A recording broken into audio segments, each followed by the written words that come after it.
예수님을 믿으면 모든 사람이 믿음의 은사가 있는 것이다. 아닙니다.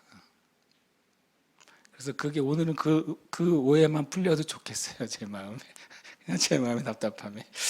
고린도서 12장 4절부터 11절 우리가 매일 읽습니다. 함께 읽겠습니다. 은사는 여러 가지나 성령은 같고 직분은 여러 가지나 주는 같으며 또 사역은 여러 가지나 모든 것을 모든 사람 가운데서 이루시는 하나님은 같으니 각 사람에게 성령을 나타내심은 유익하게 하려 하심이라. 어떤 사람에게는 성령으로 말미암아 지혜의 말씀을, 어떤 사람에게는 같은 성령을 따라 지식의 말씀을, 다른 사람에게는 같은 성령으로 믿음을, 어떤 사람에게는 한 성령으로 병 고치는 은사를, 어떤 사람에게는 능력 행함을, 어떤 사람에게는 예언함을, 어떤 사람에게는 영들 분별함을, 다른 사람에게는 각종 방언 말함을, 어떤 사람에게는 방언들 통역함을 주시나니 이 모든 일은 같은 한 성령이 행하사 그의 뜻대로 각 사람에게 나누어 주시는 것이니라. 아멘. 제가 이제 우리 성령의 9가지 은사들을 나누고 있습니다. 그래서 하루에 이제 하나씩 하고 있죠. 그래서 지금까지 이제 지혜의 말씀, 지식의 말씀, 영들 분별함의 은사를 나눴어요. 그리고 오늘 이제 믿음의 은사를 나눕니다. 제가 이제 은사를 3가지 카테고리로 나눠서 설명합니다. 3가지의 계시의 은사, 숨겨진 것을 드러내는 은사는 이 3가지 은사라고 말씀드렸어요. 지혜의 말씀과 지식의 말씀이 사람들이 굉장히 오해하는 부분이 있다는 말씀드렸죠. 그러니까 내가 지혜롭게 말하는 은사가 아니라, 내가 지식적으로 말하는 은사가 아니라 뭐라고요? 하나님의 지혜의 말씀이 나에게 임하는 은사라고 그랬어요. 그래서 이거를 좀 이해를 잘 해야 돼요. 하나님의 지식의 말씀이 임하는 것이죠. 지혜의 말씀은 하나님의 그 계획과 목적이 나에게 깨닫게 되는 거예요. 그래서 지혜의 말씀은 항상 어떻다고요? 미래적입니다. 지혜의 말씀의 은사가 임해서 예언 사역이 이루어질 때는 그 사람의 미래에 대한 하나님의 계획들이 예언되는 거예요. 지식의 말씀은 뭐라고요? 사실을 알게 되는 거라는 말씀드렸죠.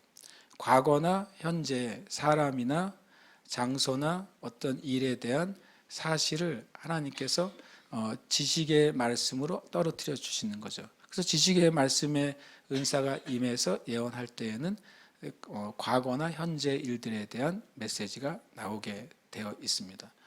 만약에 성경에 말해서 지식의 말씀의 영역에 있어서 과거에 대한 지식이 임했던 사람 중에 최고의 수준의 이 지식의 말씀의 은사가 임한 사람이 누굴까요? 성경에 보면 그게 모세입니다. 모세는 언제부터 알게 됐어요? 창세기부터 알았거든요. 세상이 태어날 때부터에 대한 지식을 모세는 받았어요. 그래서 거꾸로 갔잖아요. 모세를 기준으로 거꾸로 언제까지 갔습니까? 태초부터 갔어요. 대단한 하나님이 모세에게 지식의 말씀의 은사를 주셨기 때문이고, 그리고 모세는 더 나아가서 지혜의 말씀의 은사도 임했습니다. 왜냐하면 모세오경에 보면 앞으로 되어질 일들에 대해서 엄청나게 많은 하나님의 그 지혜의 말씀들이 풀어져 있기 때문에요. 그래서 모세와 같은 선지자라고 하는 건 최고 수준의 선지자예요. 예수님이 누굽니까? 모세와 같은 선지자예요. 모세가 뭐라고 했으면 나와 같은 선지자가 나올 거라고 그랬어요. 성경에. 맞습니까? 찾아보시면 그 표현이 있습니다. 나와 같은 선지자. 그분이 예수 그리스도예요. 성경적으로 보면 구약에서 최고의 선지자는 실은 모세입니다. 엘리야가 아니에요. 이사야가 아니에요. 성경적으로 보면 가장 과거까지 가는 지식의 말씀의 은사가 임했고, 모세오경에 보면 예수님까지 예언하고 있기 때문에 엄청나게 멀리까지 지혜의 말씀의 은사가 임한 경우예요. 뭐 지나가는 말이지만 예를 들어서 그 복음을 전하는 데 있어서 전도의 기름 부음이 가장 강력한 선지자는 누구겠어요? 누굽니까? 요나입니다. 요나.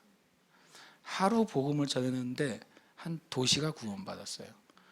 농담을 하는 말이 아니라 실제입니다. 왜 하나님이 요나가 엄청 고집 세잖아요.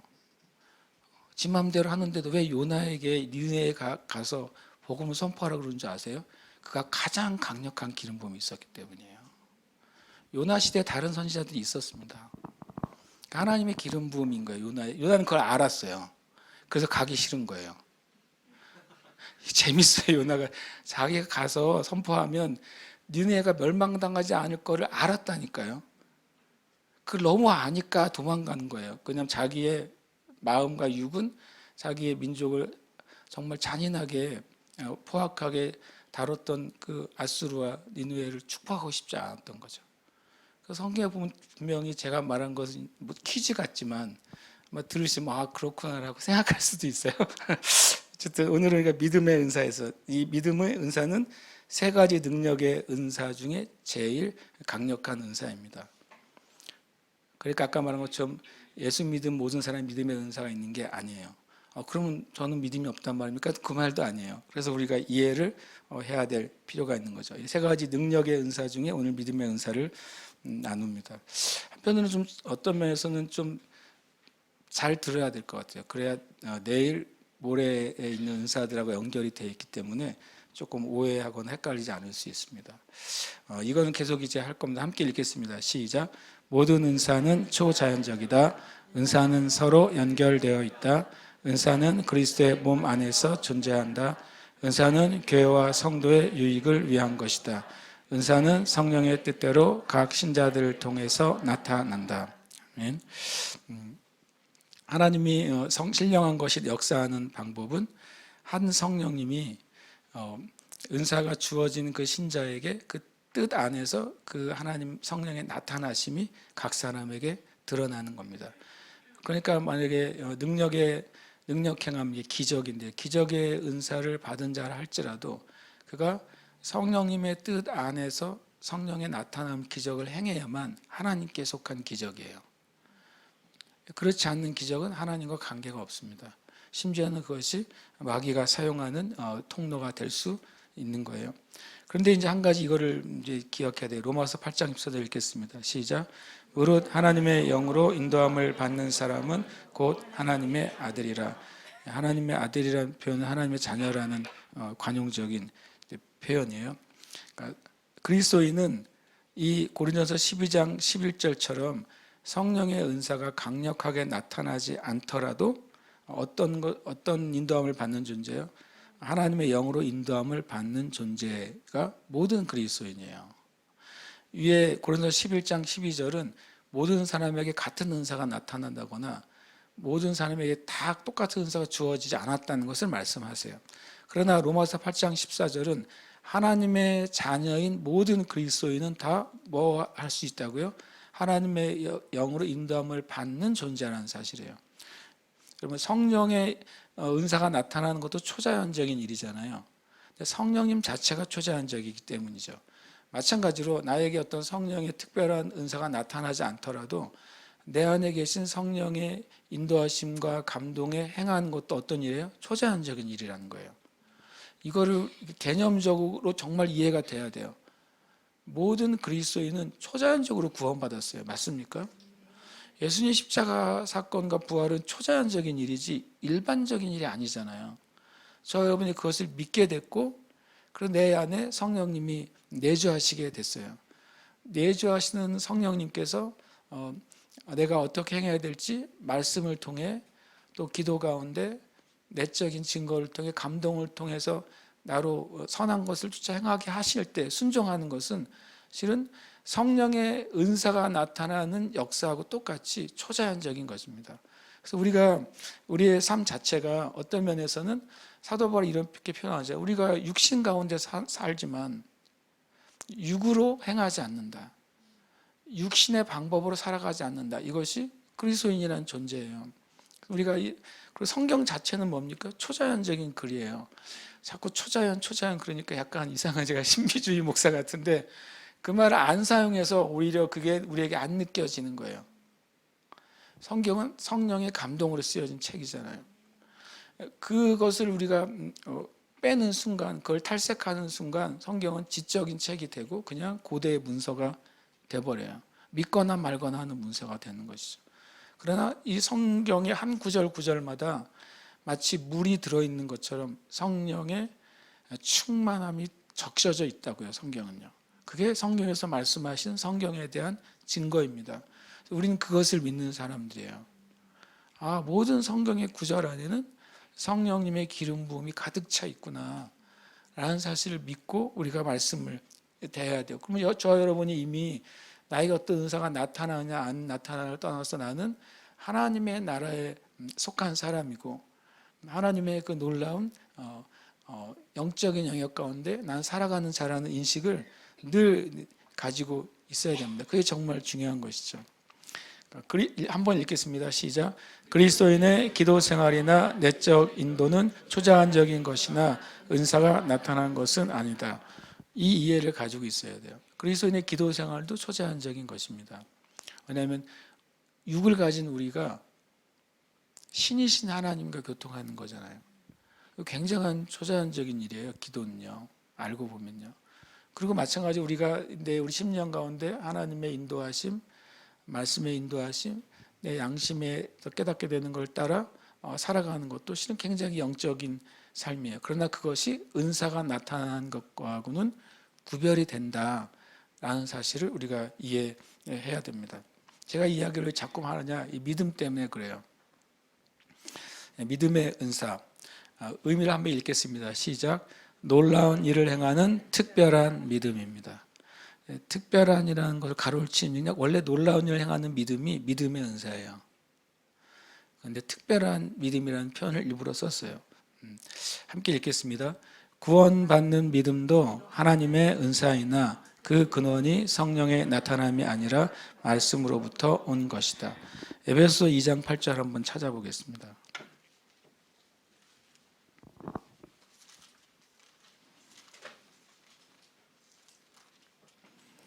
에베소 2장 8절 찾으셨습니까? 함께 읽겠습니다. 시작. 너희는 그 은혜에 의하여 믿음으로 말미암아 구원을 받았으니 이것은 너희에게서 난 것이 아니요 하나님의 선물이라. 아멘. 은사를 영어로 하면 뭘로 나옵니까? gift라고 되어 있어요. 선물이라고 되어 있어요. 맞습니까? 그렇게 되어 있습니다. 은사를 영어로는 선물, 하나님이 주시는 선물이라고 표현하고 있어요. 근데 여기서 에베소 2장 8절에 이게 뒤에 8절 맨 끝에 하나님의 선물이라는 단어가 나와서 이걸 은사로 이해하는 분들이 왕왕 있더라고요. 그래서 아닙니다. 그거는. 여기서 하나님의 은사에 해당되는 단어는 뭡니까? 그 은혜예요. 은혜. 은사를 헬라어로 카리스마라고 그래요. 카리스마, 은사를. 그리고 그 은사를 영어로 할 때 기프트라는 선물이라는 단어로 번역을 합니다. 그런데 이 너희는 그 은혜를 인하여의 그 은혜가 뭐예요? 카리스예요. 이것이 선물이에요. 그래서 은혜를 이거는 용어가 잘 정리가 돼야 되는데 하나님의 은혜, 구원의 은혜는 따라오십시오. 값없이 주시는 하나님의 선물. 그게 뭐예요? 은혜예요. 이거는 대부분의 이제 뭐 신학자나 책에 이제 거의 이제 비슷한 표현 나옵니다. 구원의 은혜는 하나님이 값없이 주시는 하나님의 선물을 구원에 뭐라고 그런다고요? 은혜라고 합니다. 그래서 은혜가 실은 은사와 같은 어원을 가진 카리스라는 단어를 써요. 그리고 성경의 은사, 선물은 바로 또 카리스마입니다. 그래서 실은 이 에베소 2장 8절에 의하면 구원받는 믿음도 하나님의 뭐라고요? 선물이라고요. 은사입니다. 그렇지만 그 근원이 성령의 나타남이 아니라 누구로부터 왔다고 그래요? 거기는요. 보세요. 하나님의 선물이라고 되어 있죠. 8절에 보면. 그렇죠? 만약에 위에 있는 것이 이 구원 얻는 은혜가 은사라면 여기에 성령님의 선물이라고 되어 있을 거예요. 제 말 이해하십니까? 이해되셨습니까? 아직 조금 이해가 안 되시는 분이 있는 것 같아요. 저 목사님이 지금 무슨 얘기를 하나 갑자기. 제가 무슨 얘기를 하려고 그러냐면 일반적인 구원받는 믿음은 은사가 아니라는 이야기를 하려고 하는 거예요. 그래서 이 구원받는 믿음도 하나님으로부터 주시는 값없는 하나님의 선물로 받은 카리스이지만 그 근원이 성령의 선물이 아니라 하나님의 선물이라고요. 그래서 구원받는 믿음은 은사는 아니라는 소리예요. 특별히 여기에 에베소 2장 8절에 나오는 선물이라는 단어는 카리스나 카리스마를 쓰지 않고 도론이라는 단어를 써요. 그건 뭐냐면 놀랍게도 제물, 희생이란 뜻이에요.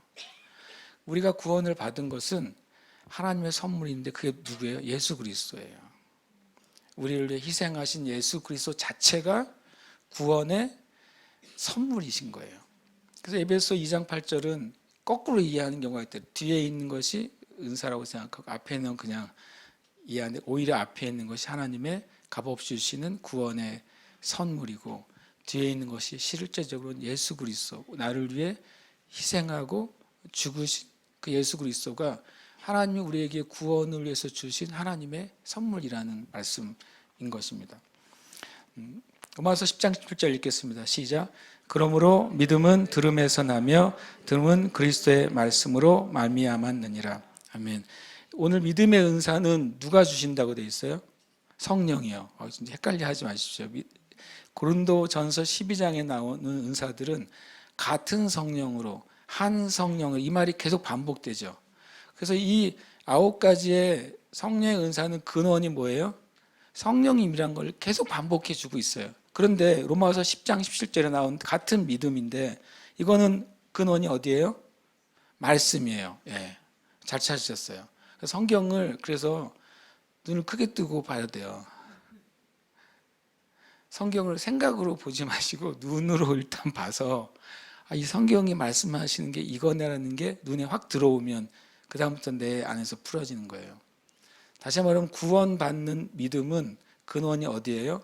하나님의 살아있는 말씀입니다.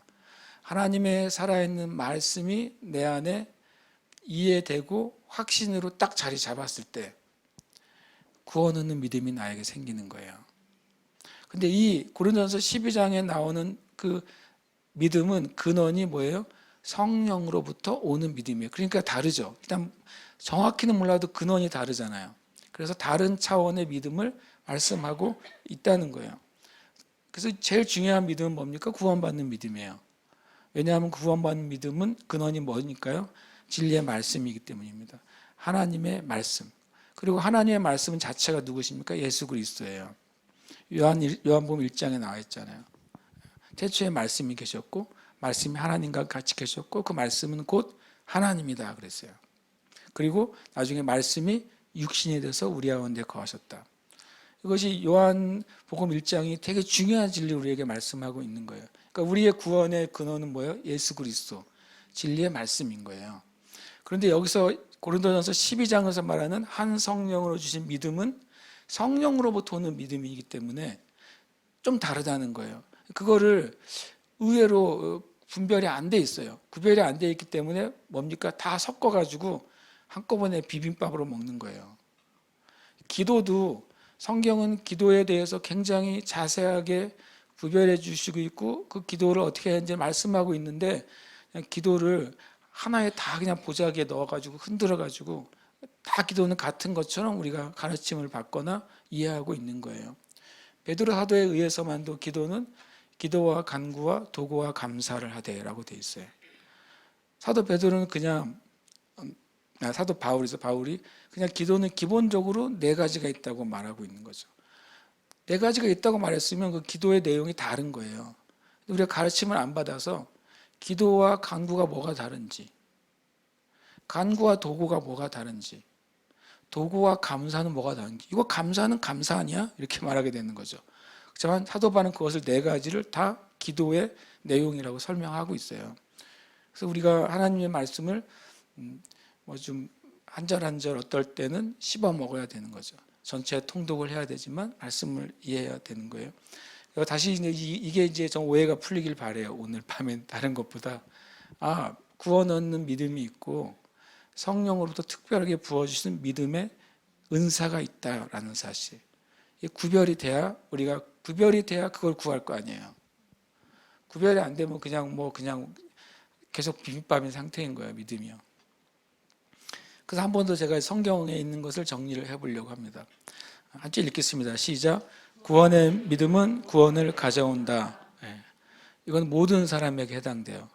로마서 5장 17절 말씀이에요. 한번 찾아볼까요?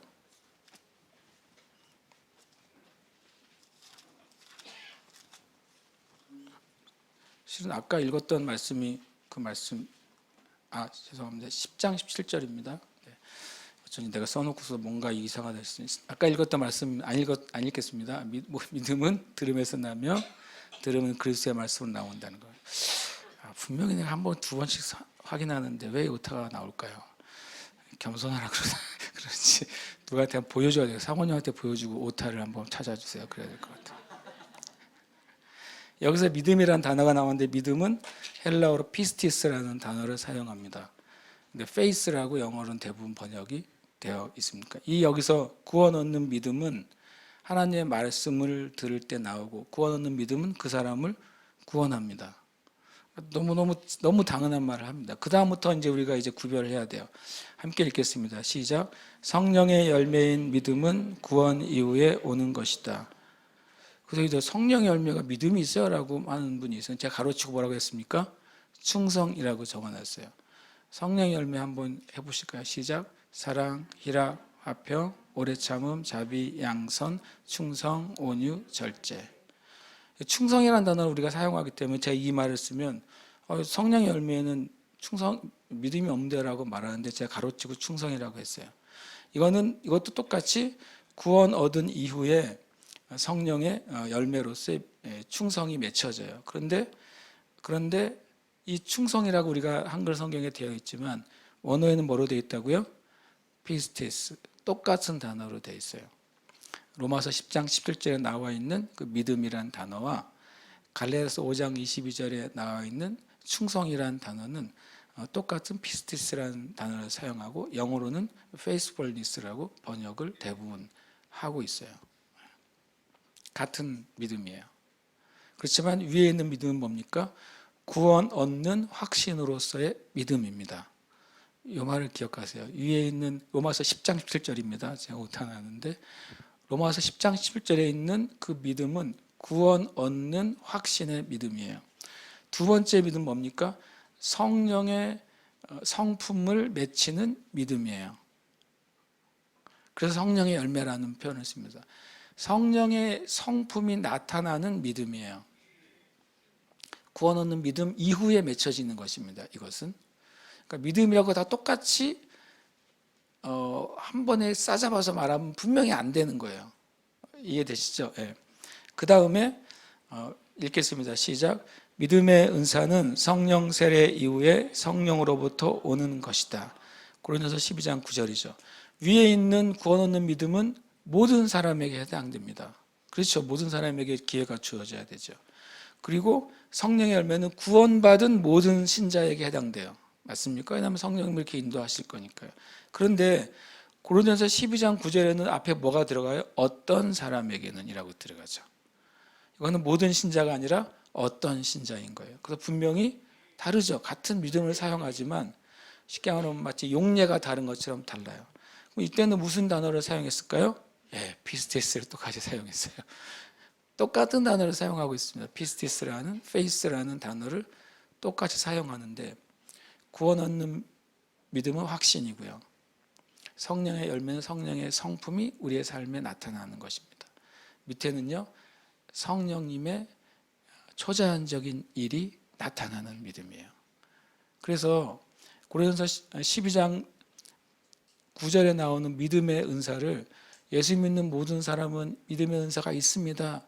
이것은 거짓이에요. 그런 메시지 때문에 진짜 믿음의 은사를 사람들이 구하지도 않고 진짜 믿음의 은사가 나타나는 것이 희귀해지는 거예요. 그거 잘못 전했다고 누가 지옥까지는 알지는 모르겠지만 하나님이 원래 주신 일들이 아주 희귀한 일이 되어버리는 거예요.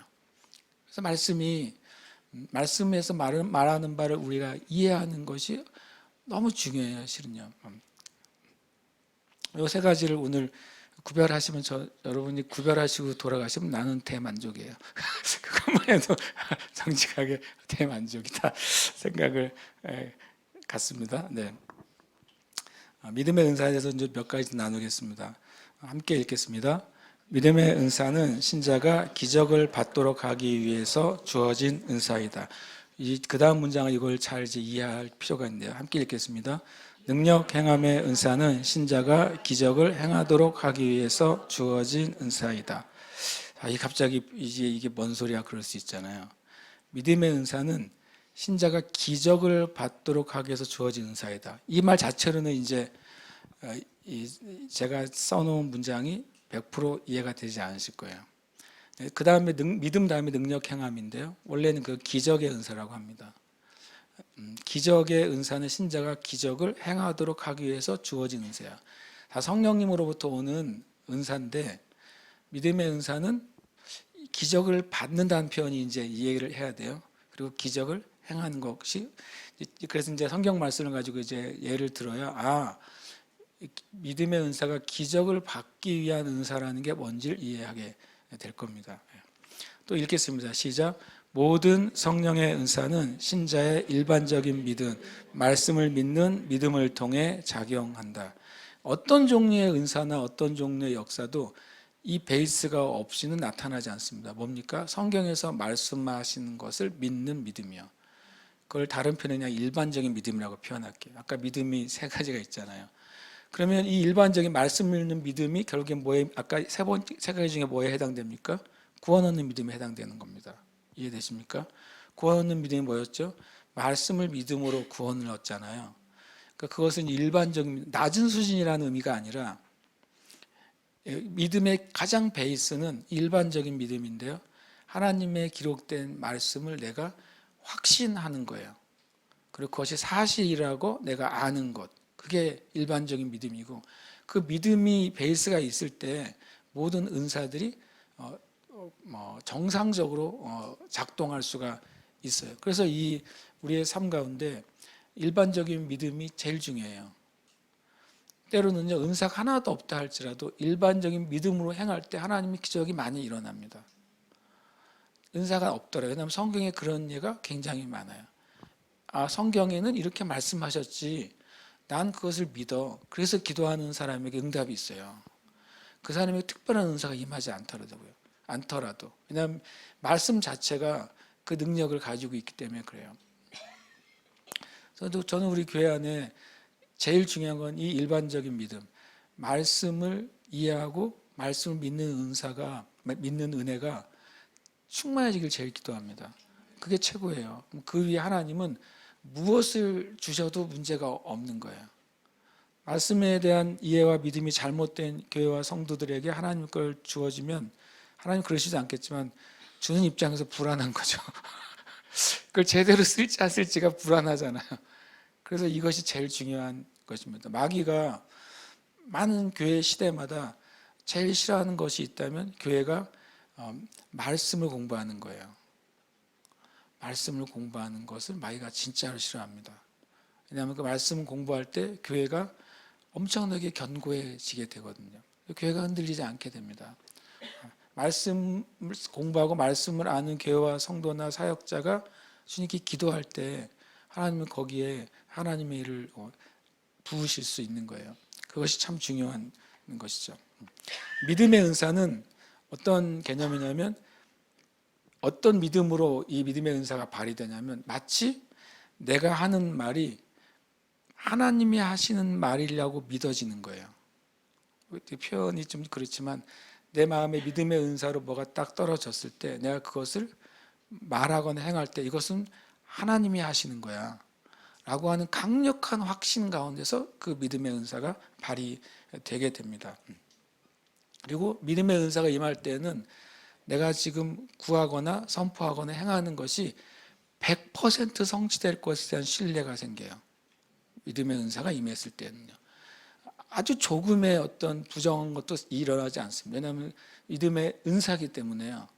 그 믿음의 은사가 떨어진 그 순간에는 그것을 순종하거나 행하는 사람에게는 조금의 의심도 없어요.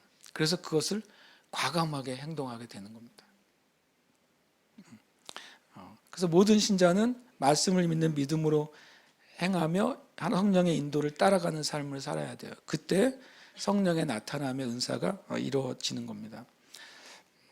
믿음의 은사가 아닌 것, 이걸 이제 우리가 이제 조금 가지를 쳐야 믿음의 은사가 아닌 것과 긴 것을 우리가 조금 구별할 수 있게 되죠.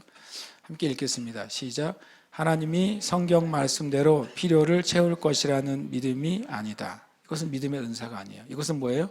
일반적인 믿음에 해당되고, 일반적인 믿음만으로도 하나님은 얼마든지 기도에 응답하시고 선포에 응답하시고 우리가 믿음을 행한 것에 대한 열매를 주세요. 그러나 그것은 믿음의 은사는 아니에요. 함께 읽겠습니다.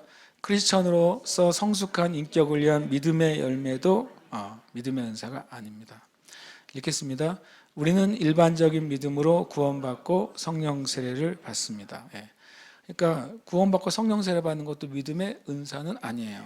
일반적인 믿음, 성경에서 말씀하신 걸 믿음으로 이런 일 우리에게 똑같이 일어나는 것입니다.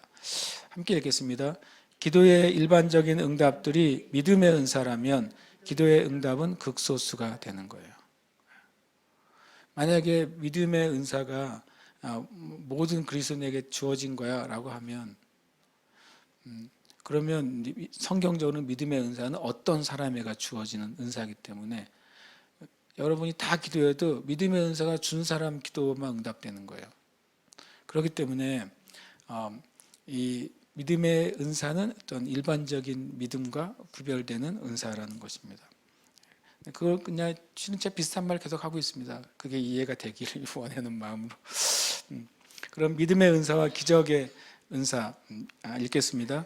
믿음의 은사는 수동적이며 과정에 가깝습니다. 일단 읽은 다음에 이제 성경을 보겠어요. 함께 읽겠습니다. 기적의 은사는 능동적이며 행위에 가깝습니다. 지금부터 우리가 찾는 것은 기적의 은사가 아니라 믿음의 은사가 나타난 성경의 사건들이에요.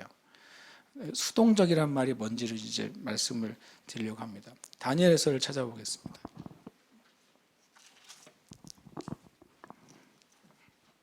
다니엘서 6장 말씀이에요.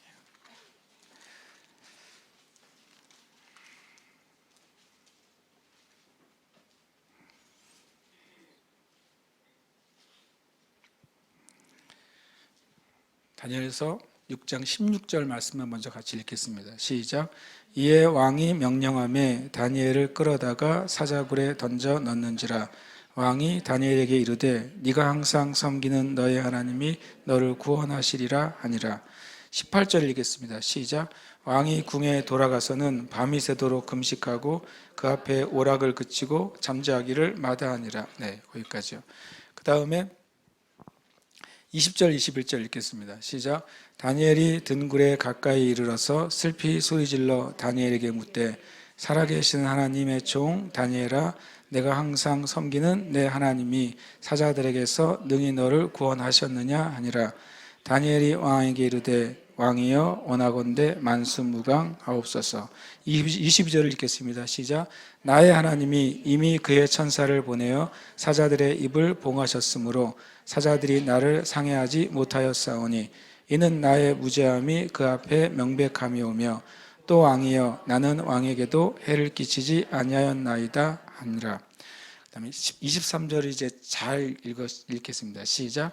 왕이 심히 기뻐서 명하여 다니엘을 굴에서 올리라 하며 그들이 다니엘을 굴에서 올린즉 그의 몸이 조금도 상하지 아니하였으니 이는 그가 자기의 하나님을 믿음이었더라. 아멘. 23절 전반부까지는 일어난 사건이죠. 보십니까? 23절 후반부는 이 사건에 대한 뭐예요? 평가죠. 뭐라고 평가하고 있습니까? 이는 그가 자기 하나님 뭐라고요? 믿었습니다. 이건 구원 얻는 믿음이 아니에요. 믿음의 은사로서 기적을 받은 거예요. 이게 왜 믿음의 은사는 수동적이냐면요.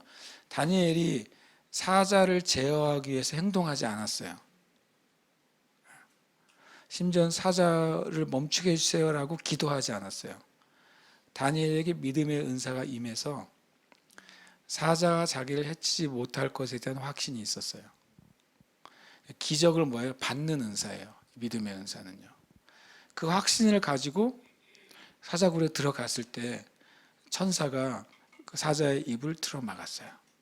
이 기적을 받는 은사입니다. 그래서 수동적이라는 표현을 쓴 거예요.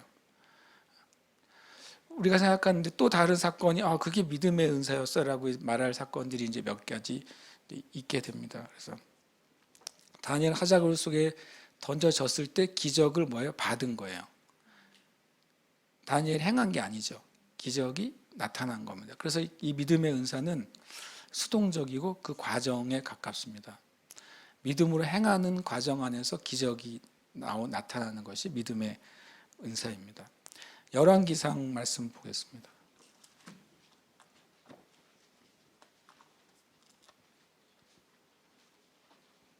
열왕기상 18장.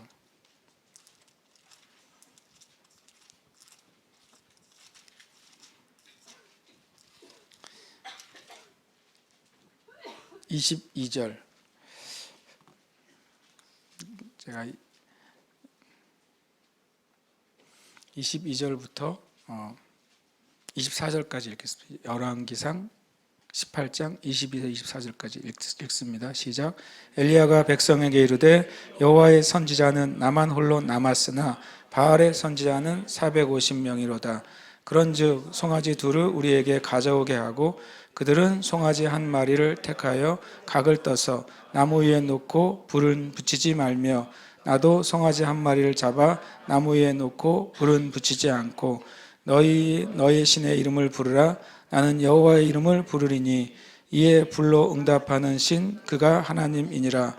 백성이 대답하되 그 말이 옳도다 하노라.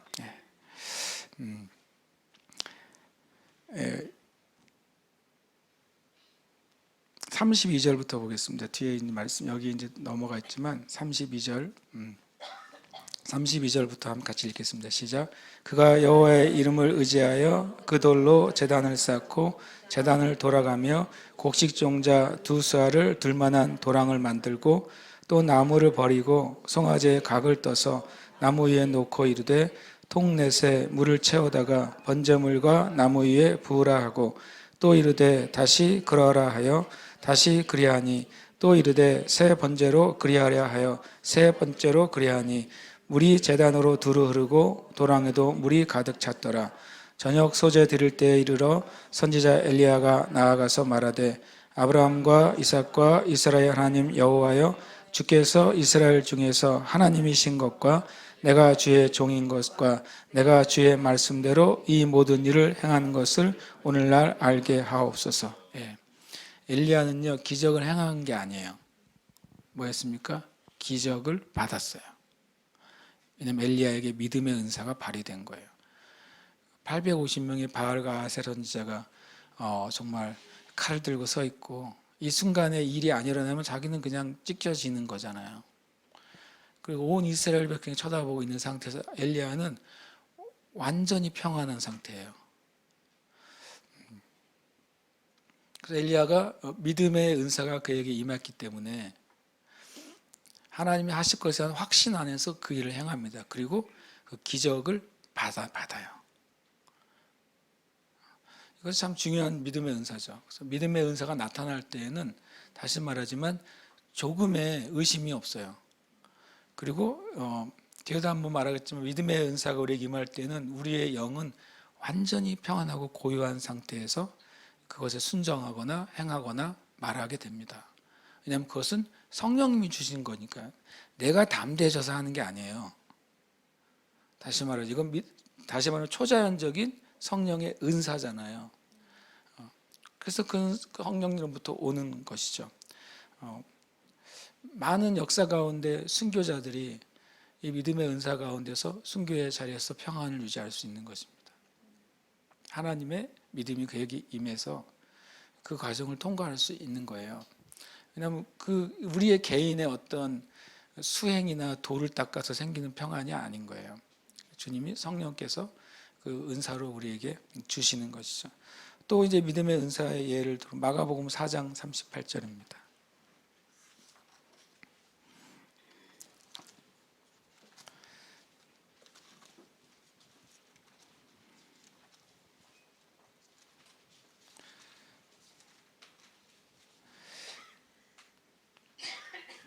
마가복음 4장 38절 읽겠습니다. 시작.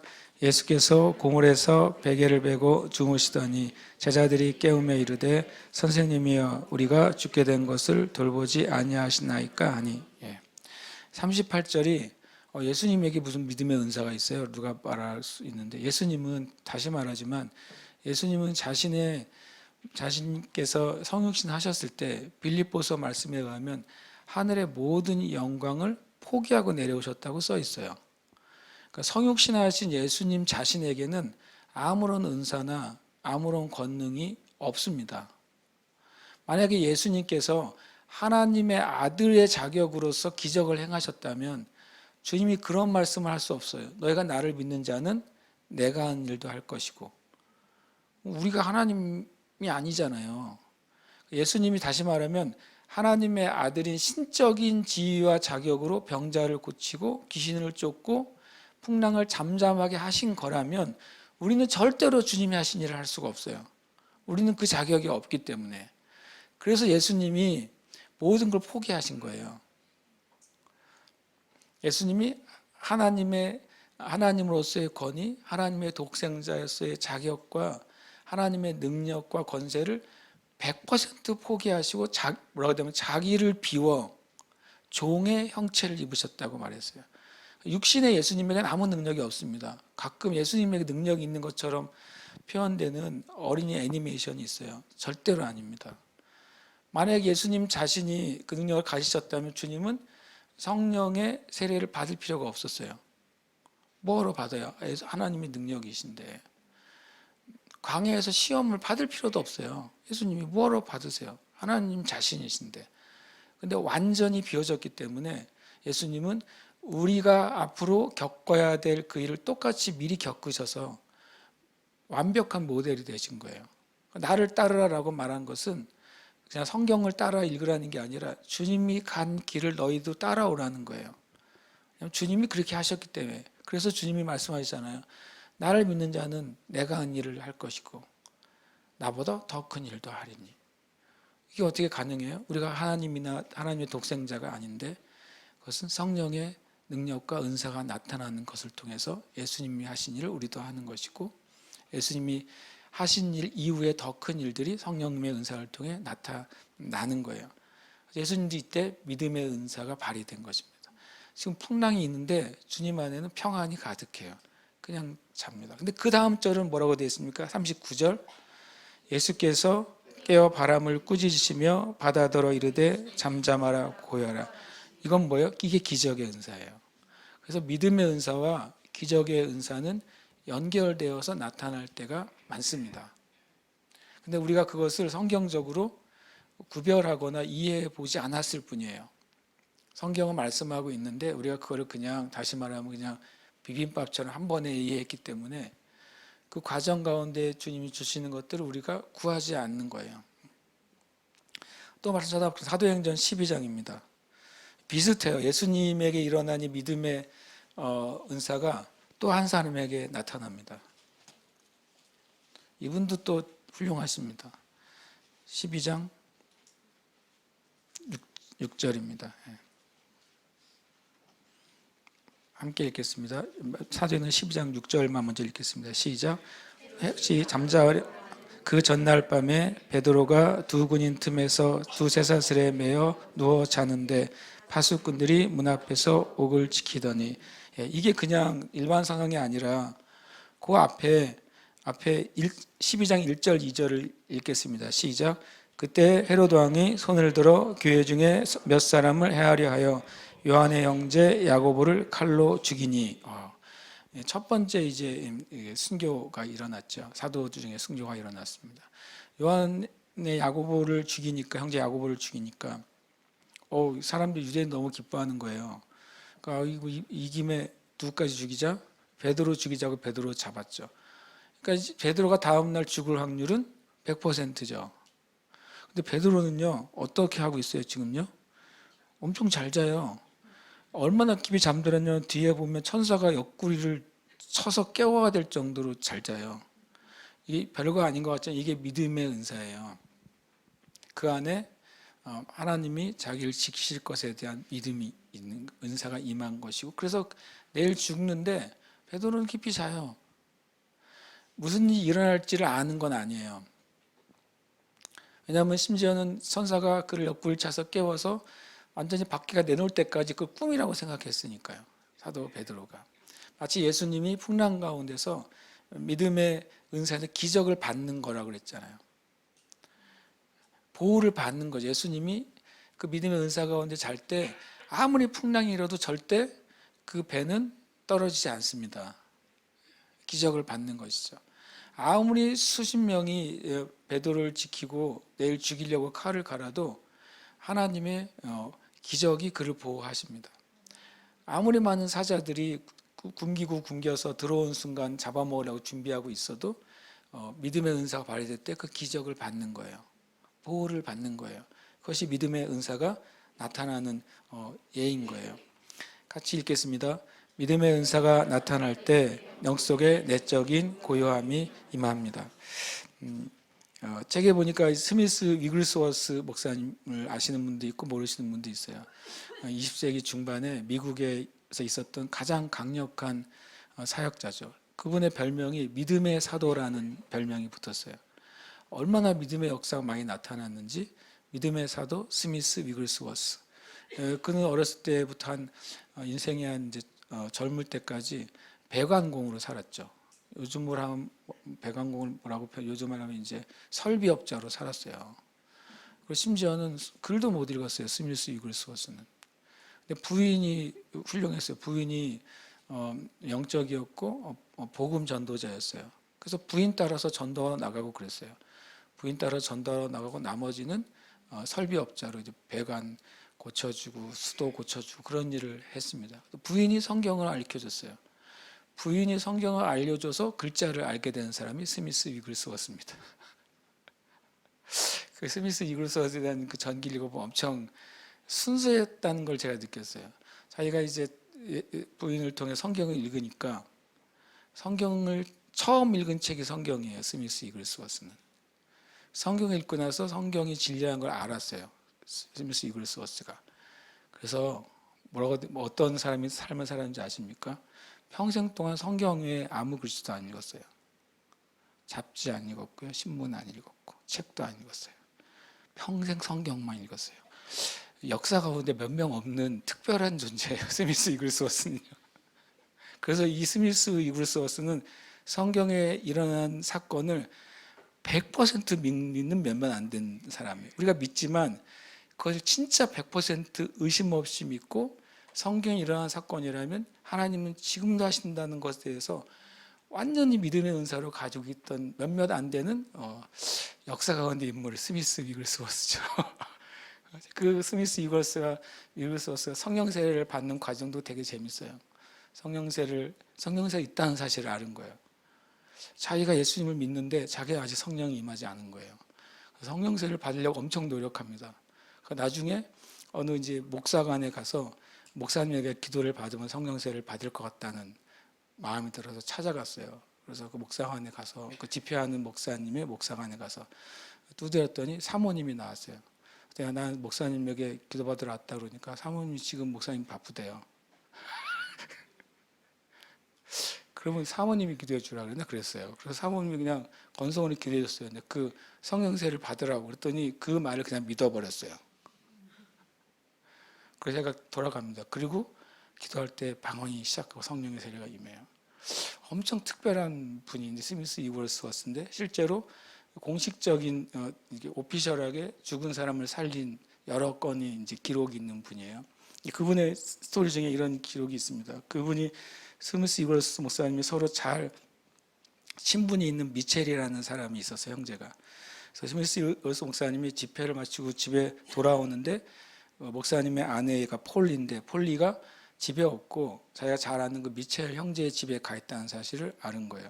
그리고 그 미첼 형제가 죽어가고 있다는 사실을 들었어요. 그래서 스미스 위글스워스 목사님 사모님이 그 미첼을 위해 기도하려고 간 거죠, 먼저.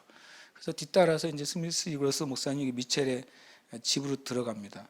집에 도착하자마자 이제 죽어버린 거예요, 미첼이. 그래서 막 울음소리가 터진 거죠, 곡소리가. 미첼이 하나님 나라에 갔으니까. 곡소리가 터지고 그 방으로 딱 들어갔는데 그 이제 스미스 위글스 목사님이 들어온 걸 보니까 그 미첼의 아내가 그 스미스 위글스에게 소리를 지릅니다. 목사님, 미첼이 죽었어요. 미첼이 죽었어요. 그런데 스미스 위글스가 그 부인을 보지도 않았대요. 보지도 않고 그냥 직진해서 죽어있는 침대로 갔답니다. 가서 이제 기도를 하려고 가니까 스미스 이글소스 목사님의 사모님이 말렸대요. 목사님, 이분이 진짜 죽었어요. 왜냐하면 지금 남편이 기도하려고 하는 자세라는 걸 아는 거예요. 이 죽은 미첼을 위해서 기도하려고 하는 태도로 지금 직진해서 오고 있는 거를 본 거예요. 스미스 이글소스 목사님 사모님이. 그런데 이렇게 말했대요. 그만하세요, 여보. 미첼이 죽었다는 것은 당신도 알잖아. 이렇게 말을 했대요. 그 글에 보면. 그때 이제 스미스 이글소스 나중에 그 기록을 적어놨어요. 그러나 나는 계속 기도했습니다. 내가 내 자신의 믿음으로 나아갈 수 있을 만큼 나아갔을 때 하나님이 나를 붙잡아 주셨습니다. 그때 믿음의 은사가 발휘되기 시작한 거예요.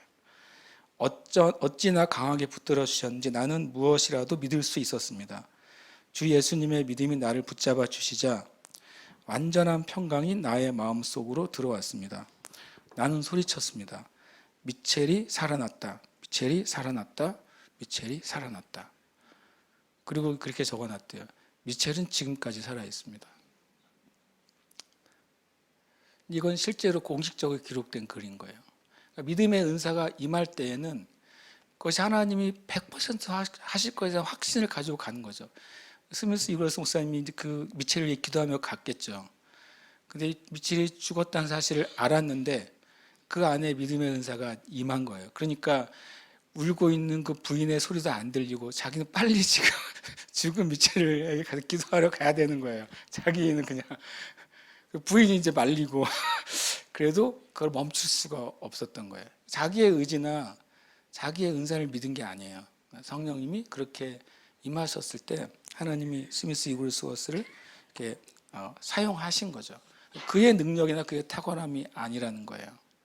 우리가 하나님 앞에 준비되어 있을 때 성령님은 그의 뜻 가운데서 성령님을 나타내시는 거예요. 그래서 교회가 어떤 상태에 있느냐가 엄청 중요한 것입니다. 능력의 은사들을 함께 역사합니다. 아까 능력의 은사들이 세 가지라고 했죠. 믿음의 은사, 능력 행함의 은사, 병 고침의 은사예요. 이것들은 많은 경우에 함께 역사하게 되어 있습니다. 이 세 가지가 함께 역사할 때가 죽은 사람을 살릴 때예요.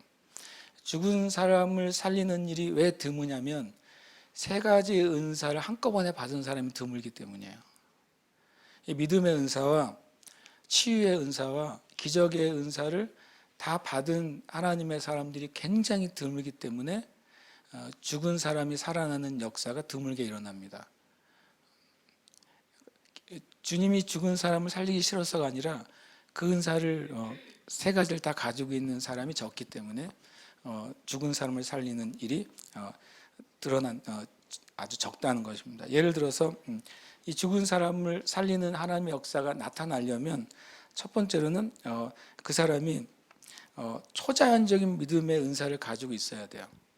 그래서 그 순간에 하나님이 그걸 하실 것에 대한 확실한 믿음 안에서 죽은 자를 위한 기도나 사역이 이루어져야 돼요. 그리고 두 번째로는 실제로 기적을 행하는 은사가 그에게 있어야 돼요. 나사로의 경우처럼 나사로가 죽은 지 나흘이 돼가지고 만약에 살이 썩어가고 있잖아요. 근데 나사로가 그냥 살아나면 너덜너덜한 살로 살아날 거 아니에요. 기적이 뭡니까? 초자연적인 그 미라클이거든요. 주님이 나사로가 나오라 할 때 나사로의 썩은 육체가 회복되는 거예요. 그 기적이에요. 그래서 믿음의 은사와 그 실제로 미라클이라는 그 기적의 은사는 같이 일어나야 되죠. 그 다음에 또 하나는 이 사람이 죽었다가 살아나려면 죽게 되는 원인이 있잖아요. 뭐예요? 병에 걸렸다거나 사고가 났다거나 갑자기 독을 마셨다거나. 근데 죽은 사람을 살렸는데 계속 그 죽게 된 원인이 그대로 있으면 또 죽을 거 아니에요. 그래서 치유의 은사가 같이 나타나야 돼요.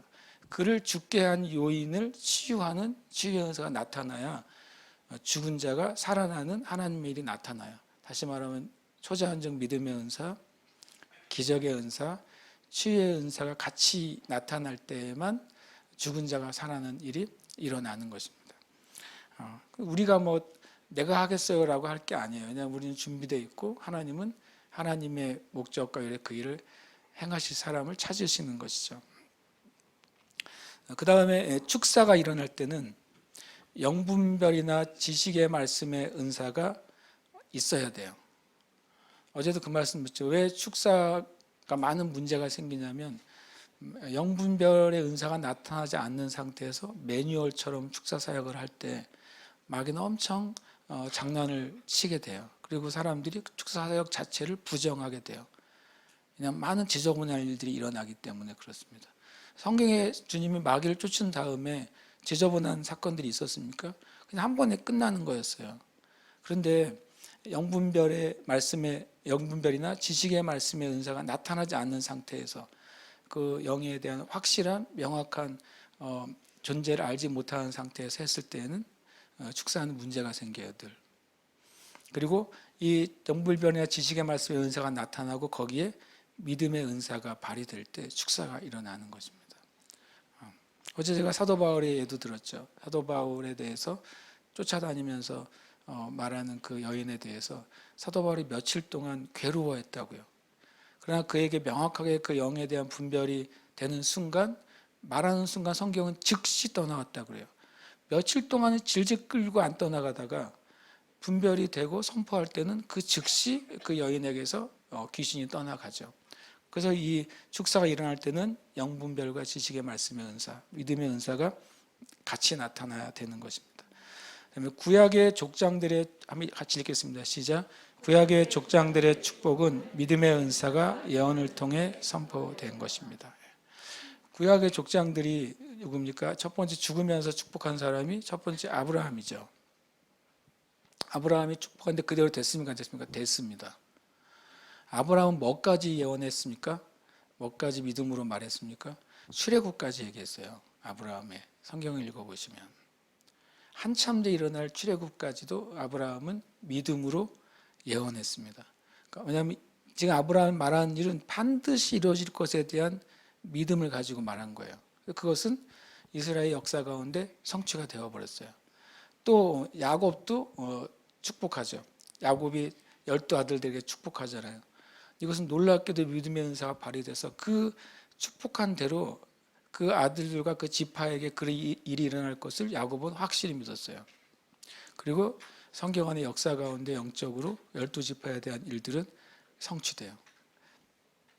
그래서 이 믿음의 은사는 아까 말한 것처럼 수동적이면서 과정을 가지고 있다는 말씀을 드렸어요. 그러나 그는 확실한 믿음 안에서 그것을 선포하거나 말하거나 행동할 수가 있는 겁니다. 함께 읽겠습니다. 성령 세례, 성령 충만을 위한 안수에 믿음의 은사와 일반적 믿음이 작용합니다. 성령 세례를 위해서 만약에 기도할 때, 성령 충만을 위해서 안수하며 기도할 때 그 제일 좋은 것은 믿음으로 안수하며 기도할 수 있어요.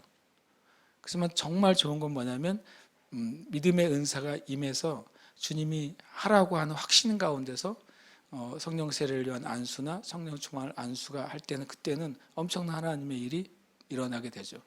받는 사람은 뭘로 받습니까? 일반적인 믿음이요. 하나님께서 손을 얹은 즉 나으리라라고 하는 말씀을 믿었을 때 일반적인 믿음이잖아요. 그때 안수하는 사람에게 믿음의 은사가 있어서 치유를 위해서 안수할 때, 그리고 받는 사람은 하나님의 말씀 그대로 믿어서 손을 얹은 즉 나을 것이라는 믿음대로 나에게 치유를 내가 받습니다라고 받을 때, 그때는 성령 세례나 성령 충만이나 치유가 굉장히 쉽게 일어나게 됩니다. 하나 예를 말씀 하나 찾고 싶은데 갈라디아서 3장 5절은 어떤 말씀에 대한 이해 때문에 한번 찾아보려고 합니다. 갈라디아서 3장 5절입니다. 제가 오늘 오후 예배를 준비하면서 그래 오늘 오전에도 했고 주일이니까 오늘은 좀 빨리 끝나고 가게 해야지 싶었는데 웬걸 이상하게 되네요. 3장 5절입니다. 3장 5절 함께 읽겠습니다. 시작. 너희에게 성령을 주시고 너희 가운데서 능력을 행하시는 이의 일이 율법의 행위에서냐 혹은 듣고 믿음에서냐. 퀴즈를 내겠습니다. 5장 5절에서 말하는 건 뭘 말하는 걸까요? 일반적인 믿음일까요? 성령의 열매의 믿음일까요? 성령의 은사에 나타나는 것일까요? 보시면 이렇게 돼 있어요. 성령을 주시고 그랬죠. 다음에 너희 가운데서 뭐요? 능력을 행하시는 것. 이것은 능력 행함의 은사를 말하고 있는 것입니다. 기적의 은사를 말하는 거예요. 그러니까 성경 안에 이렇게 일반적인 성령의 은혜, 그러니까 구원받고 주님을 알고 주님을 닮아가는 성령의 은혜와 은사로서의 성령의 역사하심이 실은 설명이 돼 있어요. 성경은 명확하게 설명해 놨는데 우리가 말씀에 대해서 이해함이 부족한 부분은 그게 안 보이는 거예요.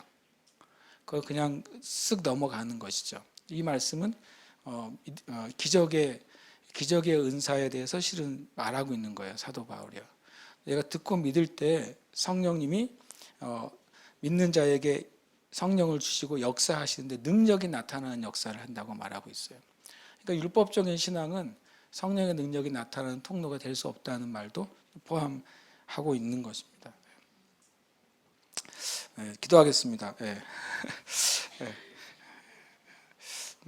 이 믿음의 은사는 내일 우리가 이제 능력의 은사나 그걸 하면서 조금 더 우리가 더 구별을 할 수 있을 것 같아요. 믿음의 은사, 다시 말하면 수동적이고 과정을 동반하는 은사이고, 능력 행함과 기적의 은사는 그리고 내가 능동적이고 그리고 행하는 은사라는 것이 내일까지 가야 좀 더 명확해지죠. 예를 들어서 지혜의 말씀의 은사를 좀 이해하기 위해서 뭐부터 필요했죠? 지식의 말씀의 은사를 이해할 때 지혜의 말씀의 은사가 더 명확해지는 것처럼 이 두 가지는 또 이렇게 연결이 되어 있습니다. 함께 이 시간 기도할 때 저는 우리가 초점을 잃지 않기를 저도 계속 기도합니다. 왜냐하면 실은 이제 날이 갈수록 저 자신도 이제 육적으로는 나름 이제 피곤할 거 아닙니까? 근데 뭐 피곤하지 않은데 실제로는 어쨌든 시간이 가면 사람이 에너지가 더 들고 집중도가 필요하잖아요. 그래서 우리가 어떤 은사에 대한 어떤 강의 아니면 어떤 내용 그것이 집중하는 것보다 하나님께 다시 집중을 해야 돼요. 은사를 주시는 성령은 한 분이고 직분을 주시는 주도 한 분이시고 그리고 행하게 하시는 하나님도 한 분이라고 말하고 있어요. 그래서 우리가 성부, 성자, 성령 하나님께 우리의 마음을 집중할 때 그분으로부터 나오는 은사들, 그분이 주시는 직분들, 그분이 이룬 역사들이 우리에게 가장 자연스럽고 온전하고 평안하게 임하는 겁니다. 다른 것에 집중하는 것이 아니라 그것에 집중해야죠. 함께 이 시간 잠시 기도할 때 주님, 제가 성부, 성자, 성령 하나님께 더 집중합니다. 그리고 주님께 집중하고 제 자신이 주님 앞에 깨끗한 질그릇으로서 그렇게 주님의 손에 빚어지는 자가 되기를 원합니다. 그리고 이 믿음의 공동체 안에 성경에서 말씀하시는 성령의 나타나심, 유익하게 하고 덕을 세우고 영혼들을 구원하고 하나님의 선하심을 드러내는 하나님의 일들이 충만하게 하여 주시옵소서. 그래서 먼저는 우리가 있는 이 제주 지역 가운데 성령의 나타남이 가득하게 해주시고 이 땅 가운데는 아직도 남아있는 어둠의 뿌리들이 뽑히게 해주시고 죽은 영혼들이 주님께 돌아와서 구원받는 은혜를 허락하여 주시옵소서. 우리가 하시면서 이것을 위해 기도하겠습니다. 함께 기도하겠습니다.